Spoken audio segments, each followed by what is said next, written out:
साहब खुशी खुशी ये लोग चल दिए। अब अपशकुन होने लगे। देखिए, शकुन अपशकुन बड़े महत्वपूर्ण होते हैं। मैंने जीवन में हजारों बार इसका प्रयोग किया है। कहीं मैं ही जल्दबाजी कर गया हूं और ये गलत हो गए तो अलग बात है, अन्यथा सैद्धांतिक रूप से कभी गलत नहीं हुए। जो दिन के पक्षी हैं वो रात को यदि बोलने लगे तो समझिए गड़बड़ है कुछ। और एक पेड़ के नहीं, एक पेड़ में जो मान लीजिए सांप चढ़ गया होगा, जब बहुत बड़े क्षेत्र में वो कोलाहल होने लगे तो समझिए दिक्कत है। या रात के पक्षी जब दिन में बोलने लगे तब समझिए दिक्कत है। दूसरी बात उसमें एक चीज और कही है, हिरन हमें दाहिने करके भागे जा रहे हैं। इसका मतलब कहीं कोई अभी विप्लव होने वाला है। और विप्लव क्या था? भगवान परशुराम बड़े प्रतापी, बड़े भारी शूरवीर और ज्ञानी व्यक्ति थे और गुस्से में चले आ रहे हैं। फिर वो कहते हैं दो धनुष हैं, एक धनुष राम तुमने तोड़ दिया। दोनों एक दूसरे को राम कहते हैं क्योंकि हम उन्हें परशुराम इसलिए कहते हैं, वो परसा धारण करते हैं शस्त्र के रूप में। नाम तो उनका भी राम ही है।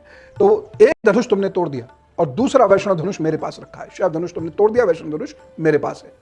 और वह दशरथ जी को और सब लोगों को चुनौती देने लगते हैं। अब सामान्यतः आप सुनते हैं कि लक्ष्मण जी से उनका झगड़ा हुआ, नहीं, ऋषि वाल्मीकि साफ बताते हैं गुस्से में श्री राम आए हैं। दिखा जी, उनको अपने मन से थोड़ी कह रहा हूं। गुस्से में श्री राम आए हैं। 76 सर्ग जो है उसमें ये साफ लिखा है, श्री रामचंद्र जी ने कुपित हो।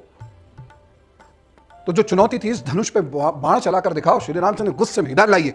ऐसे गुस्से में श्री रामचंद्र जी को गुस्सा आता है, ऐसा नहीं है। भावुक भी बहुत है, रोते भी बहुत जल्दी हैं।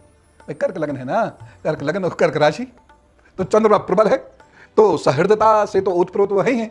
प्रेम तो वह करेंगे ही करेंगे, भावुक तो वो होंगे ही होंगे। लेकिन बृहस्पति आत्मसम्मान भी है, गुस्सा तो आता है। पिताजी के खुद के लिए वो कह रहे कोई दिक्कत नहीं है, पिताजी को मत कहो कुछ। इसी उस पर वो बाण चढ़ा देते हैं। परशुराम जी तुरंत कहते हैं मैं मंदार पर्वत जाता हूं। मैं समझ गया तुम कौन हो, तुम श्री विष्णु जी के अवतार हो। और ये कह के वो मंदार पर्वत चले जाते हैं। ये सभी लोग अयोध्या लौटते हैं, खूब जम के इनका वहां स्वागत होता है और 12 वर्ष तक राजकुमार राजकुमारियों की तरह से यह लोग सीखते हैं, सिखाते हैं, राज्य कार्य करते हैं और आनंद पूर्वक जीवन बिताते हैं।